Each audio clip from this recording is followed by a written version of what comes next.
Bon, ben, bonjour tout le monde, bienvenue dans un nouvel épisode dans notre studio. Écoute, petit podcast un petit peu improvisé, hein? Vraiment. Merci de l'invitation, Michael, t'es pas mal fin. Voyons donc, c'est un plaisir.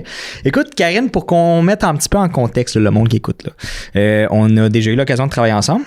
Tu nous as engagés pour un de tes projets. Donc, tu es directrice générale. Exact, de la Fondation Aline Letendre. Dans le fond, ça vient chapeauter l'Hôtel-Dieu de Saint-Hyacinthe, qui est bien connu dans la région. Dans le fond, c'est le plus grand CHSLD public du Québec, rien de moins. Puis la Fondation existe depuis 1984, donc on a fêté nos 40 ans l'année dernière. On a tenu un événement spécial qui était la grande dégustation de prestige. Puis pour cet événement-là, dans le cadre de l'événement, on t'a demandé de produire une vidéo témoignage, en fait, qui viendrait mettre des images sur ce que fait la Fondation au quotidien. Donc, c'est ce que tu es venu faire avec nous. Puis ça a été quoi ton expérience avec nous? Hey, Michael, c'était fantastique. Ça a été simple, tu sais, c'était facile, la communication. Puis, tu te souviens ce que j'ai dit? Première fois que j'ai vu la vidéo, quand t'as sorti ça, j'ai fait, Michael, c'est spécial, c'est comme si c'était dans ma tête. Tu sais, dans le fond, je t'ai donné ce que je voyais, quelque chose dans ma tête de très clair. Ouais. On a échangé un tout petit peu. Ça a été, comme j'ai dit, ça a été facile. T'as pris des takes avec ma collègue Vicky aux communications. Puis, il est sorti, selon moi, un chef-d'œuvre de ça. Là. Je l'adore, cette vidéo-là. Là. C'est drôle parce que je me rappelle quand tu m'avais texté, t'étais comme Michael, faut que je te parle. J'étais tout stressé, j'étais comme qu'est-ce qui se passe? C'est vrai, oh oui, je t'ai fait peur. Quand j'ai vu, honnêtement, j'ai eu des émotions, là, j'ai eu des petites larmes le premier coup que je l'ai vu, j'étais tellement fière. Puis j'étais comme c'est exactement ça, puis ça parle vraiment de façon profonde de ce que fait la Fondation, tu sais. Puis là j'avais dit ça, Michael, faut que je te parle, mais je voulais te dire de vive voix, Michael, c'est un chef-d'œuvre, c'est ce que je voulais te dire, mais j'avoue qu'en texto comme ça, t'as peut-être paniqué un peu. Non, ben c'est drôle. Ben, tu sais, je pense que c'est juste un réflexe. On veut tout le temps s'arranger que notre client soit satisfait puis qu'on est comme, on a-tu bien fait? Parce que je pense que c'est tout le temps une petite portion quand on fait de la vidéo corporative comme ça ou de la vidéo promotionnelle ou un vidéo témoignage qui était vraiment plus à saveur un peu documentaire, je pense, un peu. C'est que tu arrives dans l'étape de, bon, j'avais une vision, tu le crées d'une façon en fonction des directives du client, mais t'espères que ça reflète comme tu viens de dire. En fait, c'est primordial parce que, tu sais, je connais la Fondation, je la connais profondément. Puis, tu sais, toi, si tu la connais un peu d'une façon, mais tu sais, si t'as pas cette adaptation-là de la vision du client, ben, je veux dire, le produit rendu sera pas à la hauteur, dans le fond, des attentes du client. Là. Ça fait que... Ben oui, exact. Puis, tu sais, j'en ai déjà parlé dans une autre vidéo, là, tu sais, la qualité ou la façon de percevoir un œuvre, c'est subjectif, hein? C'est vrai. Je veux dire, chaque personne n'a pas nécessairement la même vision de quelque chose qu'ils trouvent beau, qu'ils trouvent que tu sais, il y en a que si tu mets beaucoup d'humains, ils vont trouver que tu plugues pas assez de produits, mais si tu sais... Ouais, je comprends, t'as raison. Mais tu sais, ça, puis nous, la Fondation, c'est que c'est justement très humain, puis très concret, aussi tangible dans toutes les choses qu'on fait, notamment, je pense aux images que tu as prises de la roseraie, qui est fantastique, des jardins, qu'on avait fait une mosaïque exprès pour le 40e, puis ça va rester à tout jamais un beau souvenir, tu sais, puis t'as su le capturer de façon étonnante, là. Fait que, bon, ouais, c'était le but. Si c'était pas ça, on aurait remis en question notre façon de travailler. Mais justement, en parlant de toi, de ton poste à la direction, parle-moi un petit peu de toi, de comment ça a commencé, puis d'où est-ce que tu viens. Comment t'en es arrivé là? Parce qu'on se connaît, tu sais, on a même on joue un peu de musique ensemble, on a développé une amitié à travers ça aussi. Ouais. Mais parle-moi de toi, de ce que je ne connais pas ou ce que les autres ne pourraient pas connaître. Je sais pas, ouais, c'est un parcours assez particulier, peut-être un peu très atypique en fait. Moi, de formation, comme ta conjointe, je suis technologiste médicale. Donc, moi, j'ai fait des études, dans le fond, au Cégep de Saint-Hyacinthe, en laboratoire médical, parce que je viens de la région. Je suis née à Montréal, mais mes parents sont déménagés ici quand j'étais jeune. Puis, j'ai œuvré en tant que technologiste médicale, donc dans les laboratoires du CHUM pendant près de 15 ans, parce que j'ai fait comme le début de ma carrière là-bas, mais j'ai fait des études universitaires au travers de ça à temps partiel, des certificats par cumul, ce qui m'a donné un bac, dans le fond, en sciences. Et puis, on voulait sortir de Montréal, on a eu des enfants, bon, puis c'est beaucoup mieux la campagne. Quand tu as vécu ça, tu veux revenir à tes sources, tu sais. Fait que, dans le fond, je cherchais un emploi, dans le fond, plus dans la région ici. Okay. De Saint-Hyacinthe.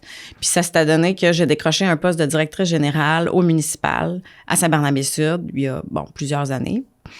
Fait que j'ai comme sorti du système de la santé de cette façon-là, puis j'ai commencé à œuvrer comme gestionnaire vraiment pendant presque 2 ans, en pleine pandémie. Ça a été une expérience assez intense et très formatrice. Et puis finalement, j'ai décidé de quitter ça. J'avais pas terminé mon bac à l'époque, puis je me suis mis temps plein parce qu'il y avait des choses qui me convenaient comme moins, qui me ressemblaient moins, qui étaient moins humaines, justement, peut-être, tu sais, dans la profondeur. Tu sais, c'était beaucoup législatif, puis les chiffres, puis tout. Fait que j'ai fini mes études. À temps partiel, j'ai été embauchée par un entrepreneur de la région de Saint-Bernard, à temps partiel aussi. Puis, il y a le député aussi qui m'avait approché à l'époque pour l'aider à faire sa campagne électorale, pour le mentionner, Simon Pierre. Alors voilà, puis j'ai accepté de le faire, même si j'avais 4 horaires en un. Là. C'était vraiment intense parce que j'avais mes études à temps plein à l'Université à Montréal. Ah, ça, tu continuais pendant ce temps-là. Ah ouais, c'est ça. J'arrêtais pas. Puis j'ai plein d'implications sociales. À l'époque, j'étais présidente des loisirs de la municipalité. Je fais partie du lycée, de l'école de mes garçons aussi. Je trouve ça super important de s'impliquer au niveau social bénévolement. Là. Fait que j'ai toujours fait ça. Et puis, voilà, ça a été un succès pour la campagne. Et puis, j'ai été engagée. Par la suite, j'ai été embauchée parce que ça s'est bien passé. Je pense que j'ai fait une bonne job. Comme finalement, j'ai été embauchée comme directrice au bureau à Simon-Pierre. J'ai fait ça pendant presque 2 ans. Puis, tu sais, la politique, c'est un monde en soi. Hein. Faut le faire, là, tu sais, faut avoir les reins solides, puis c'est ça. T'as peut-être pas autant de liberté aussi que ça pourrait paraître, dans le fond. Puis il y avait des choses qui me plaisaient moins aussi à ce niveau-là. Puis c'est un hasard, en fait, que j'ai vu l'emploi à la direction générale de la Fondation. Puis c'est drôle parce que c'est arrivé à un moment où, justement, je me questionnais, tu sais, je disais, justement, à mon conjoint, tu sais, toi, t'as un emploi, tu sais, t'es ingénieur, t'as un titre, tu le sais, puis t'aimes ça, tu te plais, puis tu sais que tu vas faire ça toute ta vie. Puis j'ai dit, moi, j'ai un parcours spécial, puis on dirait que je sais pas trop où je m'en vais avec ça. Tu sais, là, j'avais fini mon bac, puis j'avais des expériences un peu spéciales. Puis là, j'ai vu le poste, puis tu sais, ça fait quoi une DG de fondation? Qu'est-ce que ça fait dans la vie, tu sais? C'est peu connu, il n'y en a pas tant que ça, tu sais. Et quand j'ai vu le libellé, j'ai fait, mon Dieu, il y a une job qui existe pour quelqu'un qui a un parcours bizarre comme moi, puis qui a des... C'est comme si ça me ramenait à mes sources, parce que pendant mes études au collégial, j'ai été préposée aux bénéficiaires pendant près de 2 ans. Fait que, tu sais, j'ai vécu avec les résidents, dans le fond, tu sais, puis je les ai aidés, puis c'est pareil au niveau médical. J'ai côtoyé des familles. Fait que, tu sais, ça me ramenait dans tout mon système de la santé que j'ai étudié aussi à l'université et que je connais par cœur. Avait son lot d'efficacité, là. Exactement. Puis au niveau de la base, tu sais, quand les équipes m'approchent sur le terrain, je suis à même de comprendre leur réalité. Mais aussi tout au niveau, justement, on en parlait tantôt, législatif, toute la gestion, l'administration, tout c'était... Puis même la politique, tu sais, toutes ces petites sphères-là me servent encore à ce jour aujourd'hui comme directrice générale à la Fondation, tu sais. C'est un bon point, ça, parce que, tu sais, tu dis, aujourd'hui, ça me sert. Tu sais, des fois, dans la vie, on a un parcours, puis on se demande si on est à la bonne place, mais à un moment donné, on tombe sur notre X à quelque part, puis on réalise que toutes les skills qu'on a développées avec le temps font du sens. C'est quand on fait des choix dans la vie, je pense que honnêtement, c'est parce qu'on était dû pour le faire là, puis finalement, c'est le fun parce que tu dis, j'étais rendu à une étape que tout mon petit parcours professionnel, puis ce que j'avais vécu, puis ton parcours atypique t'a mené à puis tu considères-tu que où est-ce que t'es en ce moment, tu te sens à ta place? Comme tu dis, je me sens sur mon X, je le dis, j'en reviens pas encore, dans le fond, que je fais ça. Tu sais, on se le cachera pas, là, c'est comme n'importe quel représentant d'OBNL te dirait, les temps sont durs, tu sais, c'est pas facile de jongler avec tout le contexte socio-économique actuel. Les besoins qui sont grandissants, les coupures au niveau de du système qui se font sentir, puis après ça, tout le monde a ses enjeux au niveau financier. Ça fait que, tu sais, l'argent ne pleut pas, là. Fait qu'il faut comme faire des miracles avec pas grand-chose. Fait que, tu sais, des fois... Il y a des imprévus un peu partout, comme tout le monde en a, tu sais. Ça fait que c'est pas nécessairement quelque chose qui, je te dirais, qui est facile. Des fois, je me sens super stressée parce que tu veux rendre la marchandise. Mais en même temps, quand je vais me promener dans les corridors puis que j'échange avec des personnes qui sont là ou qu'il y a des gens qui rentrent dans mon bureau en pleurant, en disant « Vous avez changé ma vie », ben tu comprends-tu que ça vient chercher mes valeurs profondes en tant qu'humaine, personne, tu sais. Fait que, tu sais, là, c'est même plus une question d'emploi, là. C'est juste comme, on a réussi, la Fondation a réussi à mettre de la douceur puis du bonheur dans ces personnes-là, tu sais, dans le parcours. Tu sais, quand tu viens à l'Hôtel Dieu, là, quand tu viens habiter, tu sais, tu fais pas le choix de dire, hey, je vais aller habiter dans un CHSLD parce que, tu sais, c'est souvent la vie t'a poussé là. Puis bon, ben souvent, c'est rempli de petits deuils parce que là, tu commences à avoir des limitations. Souvent, t'es séparé de ta famille. Des fois, t'es éloigné de ta famille parce que le système de la santé fait en sorte que c'est où il y a de la place, on va te déposer là, tu sais. Il y a des personnes, tu sais, c'est pas que Saint-Hyacinthe qui est desservie par l'Hôtel Dieu, là. C'est le CISME. Donc, tu sais, ça va jusqu'à Longueuil, Boucherville, jusqu'à Actonville. Puis il y a des gens d'un peu partout, là, fait que, tu sais, des fois, c'est des paysans. C'est stressant. Mais là, depuis récemment, on a commencé à donner des petits paniers d'accueil aux gens qui arrivent avec des petites douceurs à l'intérieur. Puis leur dire, bienvenue, tu sais, dans votre nouveau chez vous, parce que c'est exactement ça. On appelle l'Hôtel Dieu, nous, on l'appelle la maison, là. On dit qu'on est à la maison parce que c'est le cas. Effectivement, les gens arrivent pour vivre leur vie, tu sais, mais en même temps, comme je te dis, c'est plein de petits deuils, tu sais. Ça fait que de les accompagner là-dedans, puis éventuellement, il y aura la fin de la vie, tu sais. Puis ça, on s'en sortira pas. Je te confirme, Michael, que toi aussi, puis moi aussi, on va y passer un jour éventuellement. Là, on est dans notre vie stressée, pressée dans tous nos projets, puis on y pense pas trop. Mais quotidiennement, c'est vécu, la mort à l'Hôtel Dieu, tu sais, puis c'est une réalité qui nous échappe pas, tu sais. C'est vrai, parce que vu qu'on le vit pas actuellement, on dirait que dans la tête, on s'y concentre pas ou on le voit pas, tu sais. Ben, puis c'est correct, je veux dire, de pas te dramatiser avec ça. Non, mais je comprends ce que tu veux dire. De ne pas oublier que, tu sais, quand on parle de l'importance de vivre le moment présent, ben, tu sais, c'est comme quelque chose qui est omniprésent à nous, à l'Hôtel Dieu, d'où l'importance d'investir. Tu sais, on fait des grands projets à la Fondation, là, tu sais, comme, je sais pas, avant mon arrivée, ils ont fait un projet, ils ont acheté une autobus qui permet d'aller passer des examens médicaux à l'hôpital sans devoir attendre, tu sais, puis comme ça, les personnes, ils peuvent revenir plus rapidement. Puis ça, c'est un gros investissement, c'est un exemple. Mais on fait aussi des petits investissements, comme je te parlais, les paniers, tantôt, c'est l'été, quand la roseraie est en fleurs, à chaque jour, on va couper des roses, puis on les amène à l'étage des soins palliatifs où il y a environ 12 personnes qui sont là pour les 2 ou 3 dernières semaines de leur vie, parfois même moins que ça, là. Puis ça, là, les gens qui reçoivent des roses puis qui peuvent sentir une rose, tu sais, ça a l'air... Tu sais, c'est pas grand-chose, mais à ce moment-là de ta vie, je te confirme que ça change tout, tu sais. Parce que c'est une petite douceur, ça te permet de partir en pleine dignité, d'avoir un peu de bonheur. Puis souvent, tu sais, ça te permet de te remémorer des beaux souvenirs. Tu sais, moi, j'avais un jardin quand j'étais jeune. Tu sais, avec la famille, on a déjà fait ça. Puis tu sais, ça permet des beaux moments de communion avec la famille. Puis ça a toute son importance à ce moment-là de la vie, là, tu sais. Puis je trouve ça le fun que tu en parles parce que, tu sais, ça nous conscientise, puis ça nous permet de comme réaliser que justement, tu sais, on est des humains, qu'on arrive tout un jour à ce stade-là. Puis on va parler un peu de l'OBNL en tant que tel, là.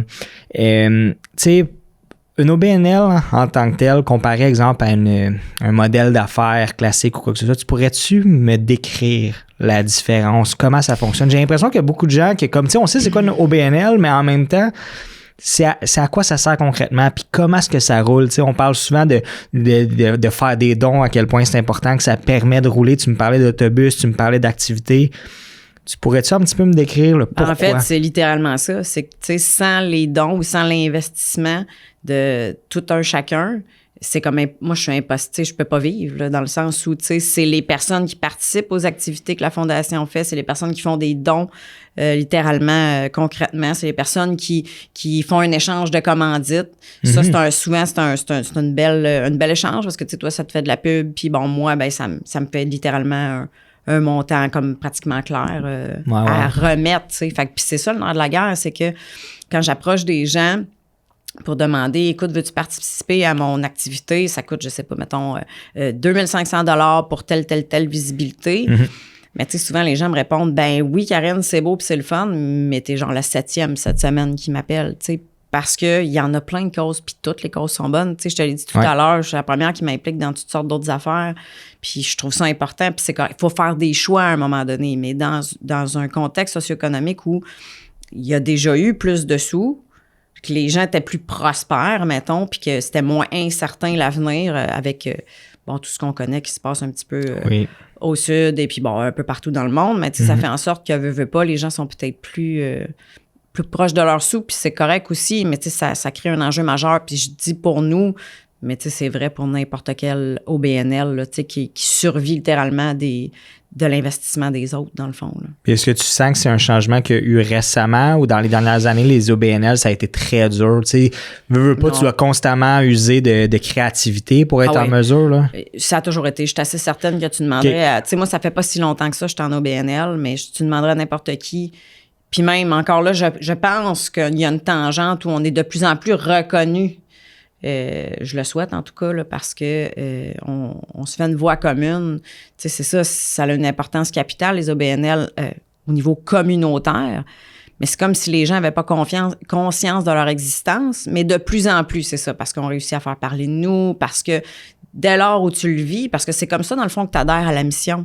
Tu sais, je te cacherai pas que nos plus fervents donateurs, c'est pas nécessairement les plus gros en montant, mais ceux qui sont récurrents puis qui sont fidèles, c'est les personnes qui ont eu de la famille, qui sont passées chez nous, qui sont venus vivre l'expérience puis qui ont fait « Ah, tu sais, grâce à eux autres, vraiment, ils ont vu de façon concrète l'impact qu'on avait. » Puis je pense que c'est vrai pour tout le monde. Si un jour, tu manques de nourriture puis tu peux plus nourrir ta famille puis que tu vas au centre de bénévolat ou, bon, comptoir partage l'ami, aller chercher un panier. Ouais. Puis qu'éventuellement, bon, tu te remets sur pied, puis que tu réussis, tu sais, à avoir un peu plus de sous, puis que tu as les moyens de partager, bien, il y a de fortes chances que c'est une cause qui t'appelle parce que tu as utilisé ce service-là, puis tu as vu que, tu sais, ça t'a aidé à changer ta vie, finalement. Fait que, tu sais, encore une fois, c'est très humain, là, tu sais. Puis, tu sais, on parle du fait que, comme, constamment, tu es en train d'utiliser de créativité pour trouver des activités, trouver des moyens de faire rouler ça. Tu sais, tu es une personne qui est proche, justement, de l'humain, proche de ces personnes-là. Dans les dernières années, c'est quoi qui t'a fait le plus de bien ou t'as-tu des événements à me parler, des choses qui t'ont marqué principalement? Ben écoute, non, hormis un peu, le sujet a été effleuré tantôt, c'est toutes les rencontres que je fais de personne à personne, là. C'est très, très intime. Les gens qui viennent, tu sais, souvent, c'est pour faire un don, dans le fond. Ils viennent. Mais bon, les gens pleurent beaucoup. Puis là, je les invite à mon bureau. Puis ça, puis tu sais, j'entrerai pas dans les détails de ces échanges-là, mais tu sais, tu comprends que pour moi, c'est... Puis c'est parce que dans le fond, c'est le message qui en ressort, c'est pas « Ah, mon Dieu, j'ai perdu telle personne ». Ben oui, là, évidemment, là. Mais c'est parce que ça finit tout le temps par « C'était magnifique », tu sais, c'est ça, c'est d'accepter que ça s'est produit. Je pense qu'on aide vraiment au processus de deuil dans le sens où, tu sais, ça n'a pas été chaotique, ça a été très doux, très paisible. Puis ça, je veux dire, c'est comme je te l'ai dit tantôt, c'est mes valeurs profondes, puis ça change tout, là, tu sais, c'est... Ben, c'est ça qui fait en sorte que justement tu es autant impliqué aussi puis tu fais pas J'y crois vraiment là. C'est ça exactement. Tu fais pas juste ton travail là. Ton travail c'est toi là, indirectement. Oui. What you see is what you get. Je te confirme. Ah ben c'est le fun, mais ça paraît, t'es super impliqué puis je veux dire même quand on avait fait les événements, tu sais c'est beau, tu sais premier mandat qu'on avait fait ensemble c'était Génération Rock, tu sais, il y avait eu oui, c'est vrai. Ouais, les photos à ce moment-là, puis après ça ça a été plein de beaux projets, tu sais. C'est drôle que le premier projet, ce soit de la musique qu'on a fait ensemble. Ouais, exact. Puis là, on en joue ensemble. Ouais, c'est ça, exactement. Peut-être qu'un jour, vous allez nous entendre. Là. Ah, c'est pas, hein? Il n'y a pas un concours au centre-ville, là? Ben oui, notre beau centre-ville. Ah, on l'aime-tu? Ça, c'est impressionnant, ce qui se passe avec le centre-ville. Oui. Tu sais, c'est ça, nous... faudrait en parler avec André, là. Je fais un petit clin d'œil à André. Ouais. Mais on n'est pas comme l'Hôtel-Dieu est comme juste adjacente. Là. On n'est pas vraiment partie prenante du centre-ville. Mais tu sais, je veux dire, je suis tout le temps ici. Là. Je suis tout le temps ici parce que je viens faire mon tour au Cinémascope. Tu sais, je viens manger au marché-centre. Tu sais, comme il y a plein, il y a 1 million de trucs au centre-ville. Puis j'en ai glissé un mot à André. Moi, je suis partie un certain temps. Je te l'ai dit tantôt, j'étais à Montréal longtemps. Ouais. Puis quand j'ai quitté Saint-Hyacinthe, le souvenir que j'avais du centre-ville, c'est pas pantoute là où on est en ce moment. Là. C'est comme, c'est beau de l'espèce voir. de synergie qui s'est créée aussi. Écoute, l'effervescence, la nouvelle bibliothèque, le Centre des arts Juliette Lassonde, puis tu sais, c'est comme, ça devient comme un pôle vraiment intéressant. Là, beaucoup de culture qui se crée aussi. Énormément. Le 1855, le 1555, c'est ça? Oui, c'est ça, le marché-centre, tu parles? Oui, le marché-centre, puis il y a la Galerie d'art aussi, où... Jeannot qui font eux autres aussi, tout On avec a ouvert le premier studio de podcast en ville. Non, mais c'est vrai. Non, mais ça crée effectivement. un beau mouvement. Ça vient augmenter l'offre de service, dans le fond. Là. Ça existe. Oui. Il n'y en a pas d'autres à Non. Saint-Hyacinthe. Non, ben, en tout cas, pas à ma connaissance. Là. Sinon, ils sont bien cachés. Exactement, on les connaît pas. On les connaît pas. D'habitude. S'il y a un podcast en ville, manifestez-vous. Venez parler. Mais en même temps, je pense que c'était.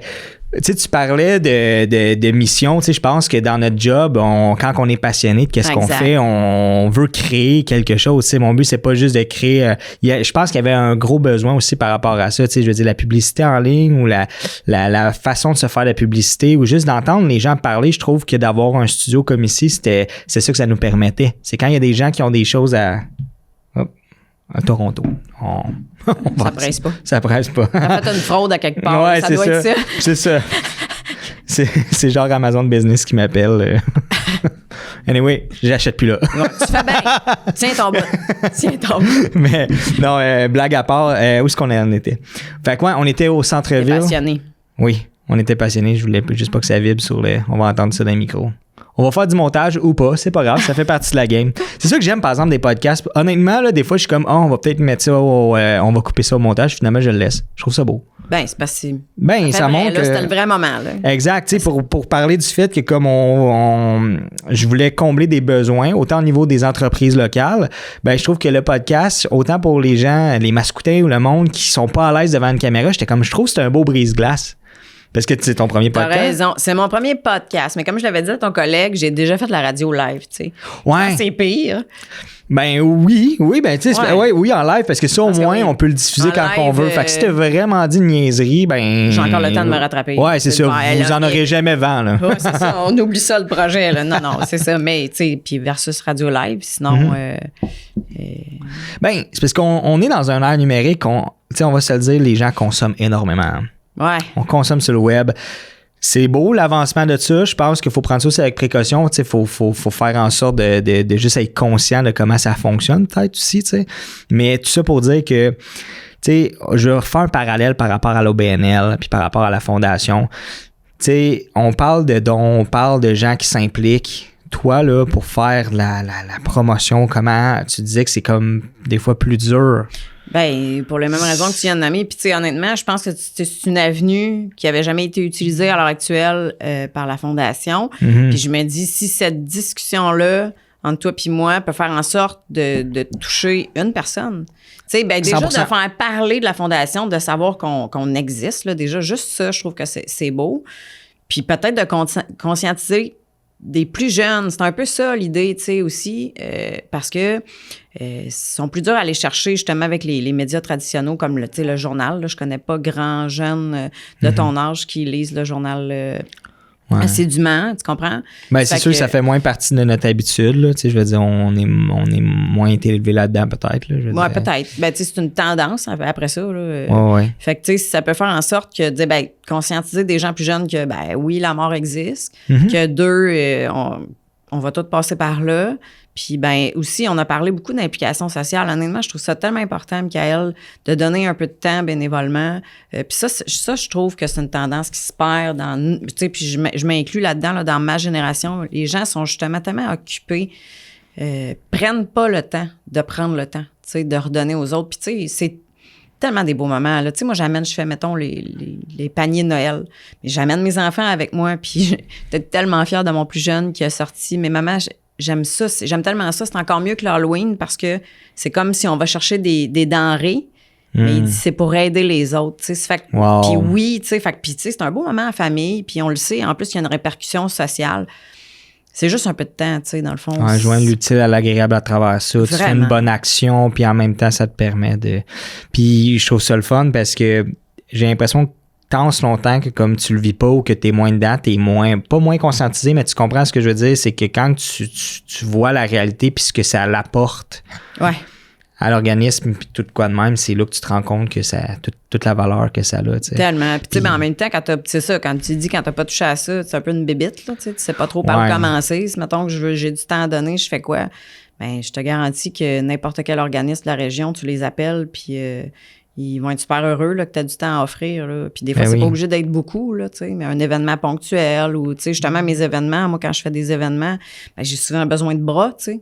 le jour même de l'événement. Puis, tu sais, s'il y en a de moins en moins, tu sais, c'est ça, des jeunes qui s'impliquent comme ça. Fait que si ça peut faire en sorte d'allumer une petite lumière chez quelqu'un qui entend ça, ben tant mieux. Ça aurait été l'avantage de notre podcast d'aujourd'hui. Ben exactement, tu sais. Puis je pense, tu sais, tu t'en as un peu parlé tantôt.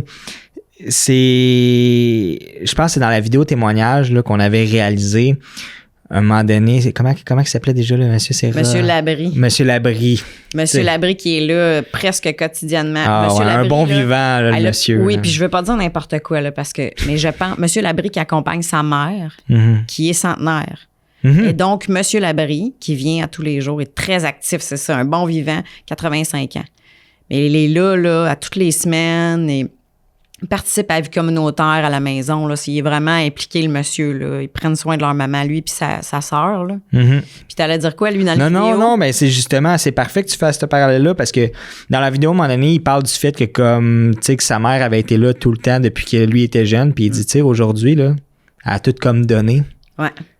C'est le temps qu'elle se repose, puis souvent, des fois, ça, c'est une chose triste. Peut-être souvent, des fois, il y a des personnes plus âgées qui se retrouvent seules à leur fin de vie, tu sais. Ouais. Ils ont tout donné pendant toute leur vie pour finalement se retrouver seuls à la fin, tu sais. Ouais. Mais semble, c'est là que tu devrais être le plus récompensé dans ta vie, dans une certaine manière. Puis c'est exactement ce que la Fondation fait, un peu d'un sens. Il y a des gens, il y a des résidents qui sont très, très bien entourés. Il y en a plusieurs, mais il y en a d'autres aussi qui sont plutôt solitaires. Puis avec les investissements de la Fondation, tu sais, c'est des activités de loisirs, des spectacles, tu sais, de la peinture, de la zoothérapie. Et ça, là, ça pogne au bout. Écoute, remarque, ça pogne avec moi aussi, là. Il n'y a pas d'âge pour la zoothérapie, là. Il y a des petits lapins, des chiens, oui, c'est ça, là. Puis ça, ça fait un bien fou, là, un contact. Ça, c'est un langage universel, hein. Peu importe les générations, il y a des activités qu'on réalise. On dirait qu'on se remet toutes comme down to earth un peu, là. C'est exactement on se regarde ça. Puis on est comme, wow, on a beau avoir je sais pas combien de dizaines d'années de différence. We're just human.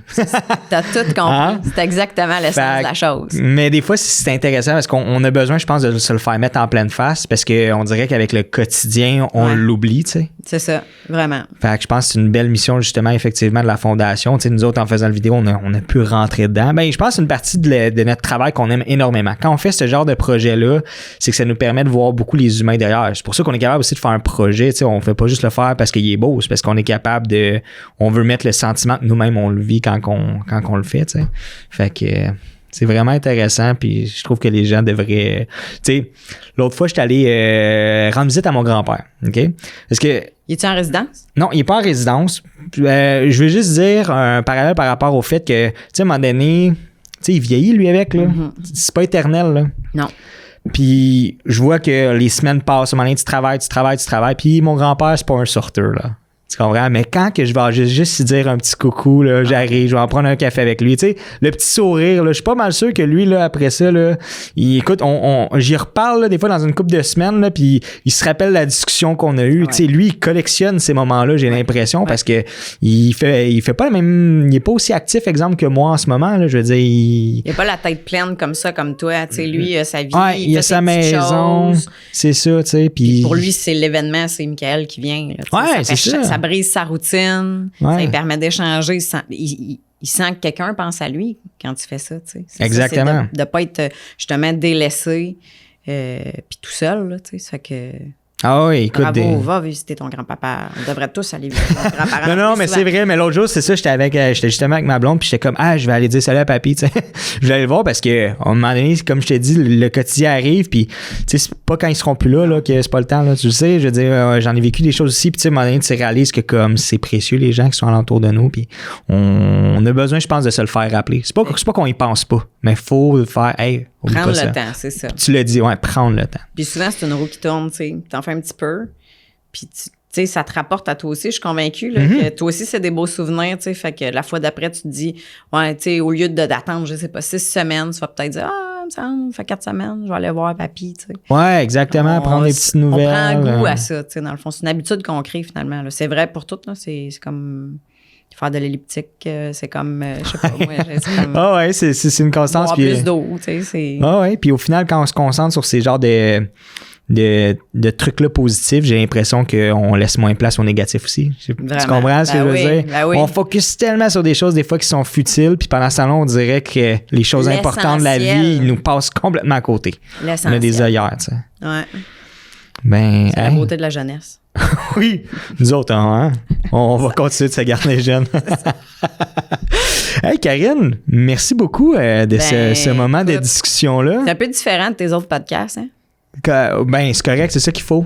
Ça fait du bien. Je suis content, tu sais, je voulais vraiment qu'on parle plus de toi, de la Fondation. Y a-tu des éléments que tu aimerais peut-être que les gens retiennent ou y a-tu des choses que tu penses qu'on n'a peut-être pas parlé?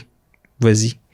Ben, écoute. C'est peut-être la fin, on le sait pas. Je pourrais peut-être. Non, mais c'est super technique, mais je pourrais plugger mon prochain événement. Ben oui, absolument. Vas-y. On a le défi sportif de la Fondation. C'est les 24-25 avril, juste après Pâques, là. Fait que, tu sais, ceux qui vont se sentir coupables d'avoir mangé trop de chocolat, ils vont pouvoir venir dépenser toute leur énergie. En fait, c'est des équipes de 4 personnes. Tu sais, c'est une activité, je trouve, qui est d'adon parce que, tu sais, ça promouvoit les saines habitudes de vie par le sport. Ça va avoir lieu au Forum Expert à Saint-Hyacinthe. Puis en plus, c'est une belle activité qui fait comme style team building pour les entreprises. Ça fait que 4 participants, sur 1h30, on fait des défis, tu sais, spinning, puis aussi des entraînements par intervalle. OK.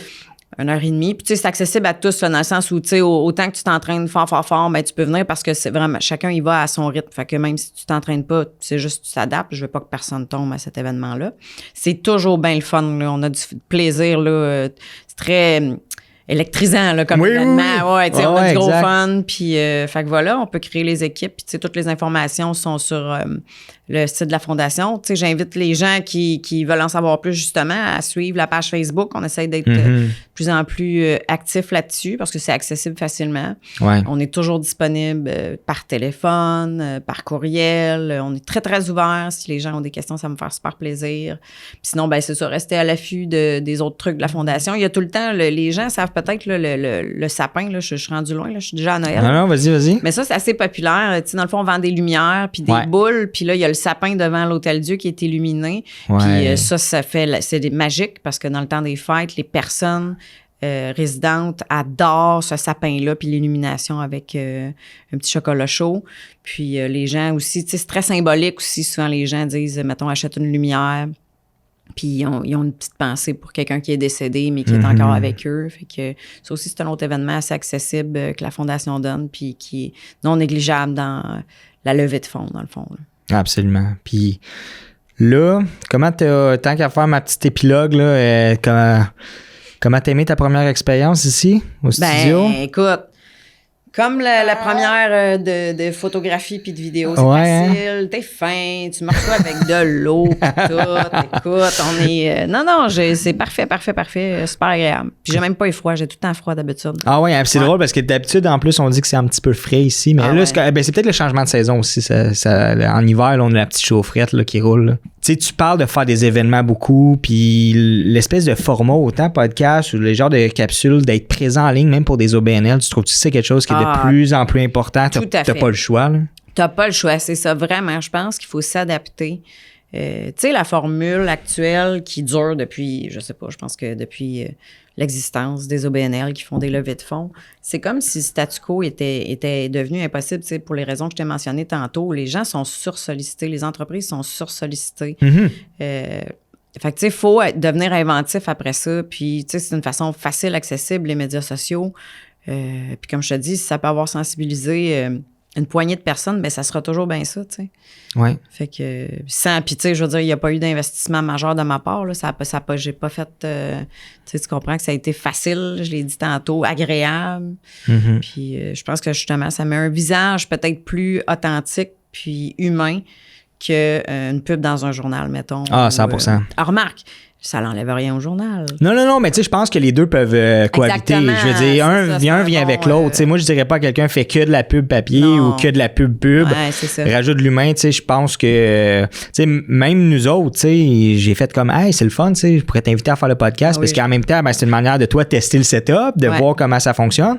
Puis mon but, c'est pas juste d'avoir du monde qui provient de mon milieu. Je voulais pas voir que des photographes ou des vidéastes. Je trouvais ça intéressant de peut-être aller mettre un côté un peu plus aussi informatif, autant culturel de compagnies justement avec lesquelles on travaille, qui sont nos clients, qui sont des amis, qui sont des gens qui vivent d'autres réalités professionnelles que nous, tu sais. Tu sais, puis s'il y a là, je lance ça de même, c'était pas stagé, promis, mais je me dis qu'éventuellement, ça pourrait être quelque chose, tu sais, comme de dire, OK, aujourd'hui, on fait des capsules style santé, puis mettons dire, regarde, aujourd'hui, Mick, on vient parler de l'Alzheimer, tu sais, je sais pas. Je dis oui, non, mais 100%. Tu sais, ça devient informatif. Ouais. Puis voilà. Fait que c'est gagnant sur toute la ligne parce que...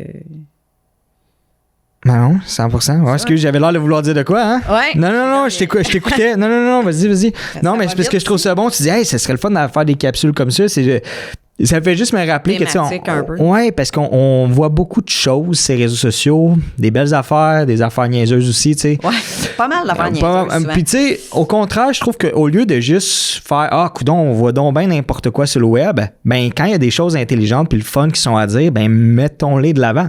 Oui, vraiment. Fait que, tu sais, je lance ça pour vrai au paysage mascoutin ou peu importe, des entreprises qui ont envie de se faire connaître. Là, je pense que ce genre de setup-là, on voit justement tellement de niaiseries sur le web. On peut-tu en dire des choses intelligentes? C'est local. Puis, tu sais, c'est pas... Ça n'a jamais été autant plus d'actualité que ça, d'être local. C'est ça. Tu sais, puis la beauté de tout ce qu'on a ici, c'est fabuleux, mais méconnu. Là, c'est ça. Là, tu viens de le dire, c'est méconnu. Je pense que des fois, on prend pour acquis que les gens connaissent qu'est-ce qu'on fait ou ce qu'on peut apporter, mais pas tant que ça. Dans notre carré de sable, tu sais, quand je te l'ai dit tantôt, là, les mascoutins de souche, il y en a...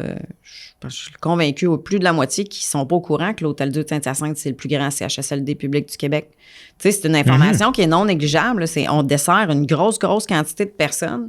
Puis pourtant, les gens d'ici ne savent pas cette information-là. Fait que de rendre ça accessible comme ça, l'information, ça devient intéressant à plusieurs niveaux. Là. Tu vas sûrement faire des découvertes, puis moi aussi, parce que je vais suivre tes podcasts. Puis après ça donne envie. On est comme, on n'a pas parlé de ça, on n'a pas parlé de ça. Fait que ça donne des idées pour le futur. Ouais. Fait que, j'espère que vous avez aimé ça. Puis merci encore, Karine, d'être venue. Merci tellement à toi. Ben là, ça fait plaisir. Certainement. Fait que là, on s'en va-tu jammer? On s'en va jammer.